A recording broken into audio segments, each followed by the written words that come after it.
Goeiemôre, baie welkom by vanoggend se Saamwees. Vanoggend gaan my gedagtes sommer so 'n bietjie in my kinderdae. Ek onthou ons het gaan vakansie hou. Ja, saam met oupa en ouma by 'n vakansieoord, en by die vakansieoord was daar die mooiste bergreeks wat deel was van ons uitsig as jy so op ons chalet se stoep gesit het. En so het die groot mense dan hulle verkykers gevat en hulle het so gekyk, wat kan hulle alles sien wat daar so op die berge is. Van bobbejane wat daar rondspring, na interessante bome en plante en klein bokkies, hoe dit ook al mag wees. Maar wat hulle ook al daar kon sien, wat vir my net altyd so fascinerend was, is as ek dan ook 'n beurt kon kry om daardie swaar verkyker so vas te hou en dan te kyk en te sien hoe ver 'n mens werklik sien, hoe naby daardie bergreeks wat so ver is, hoe naby aan my gebring word. Dit was altyd vir my so bewonderingswaardig.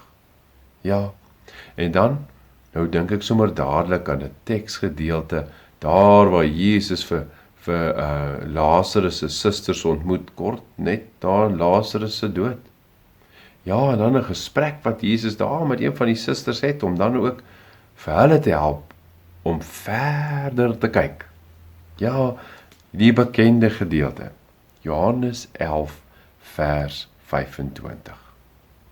Jesus het gesê, ek is die opstanding en die lewe. Wie in my glo, sal lewe, al sterf hy ook. Johannes 11 vers 25. Hierdie woorde van die Here Jesus help ons om verder te kyk. Ja, verder te kyk as die lewe net hier. Ek dink sommer so, waarin ons troos ook lê as gelowiges, as ons hierdie wêreld verlaat, dan weet ons, maar ons is bestem vir meer. Mag ons dit glo. Mag hierdie woorde van die Here ons help om verder te kyk as net die hier en die nou, maar ook daar. Mag dit wat vir ons ver is, mag ons ook dit sien hier naby aan ons. Mag dit vir ons ook 'n werklikheid wees. Kom ons bid saam. Here ons Here, baie dankie vir die geskenk van die ewige lewe. Dankie vir hierdie woorde, dat U nie net vir Lazarus se suster nie, maar dat U ook vir ons help om verder te kan kyk. Dankie Here dat ons mag weet ons die ewige lewe kan hê, omdat ons in U glo.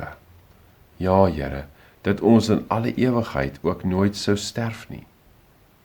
Omdat U die opstanding en die lewe is.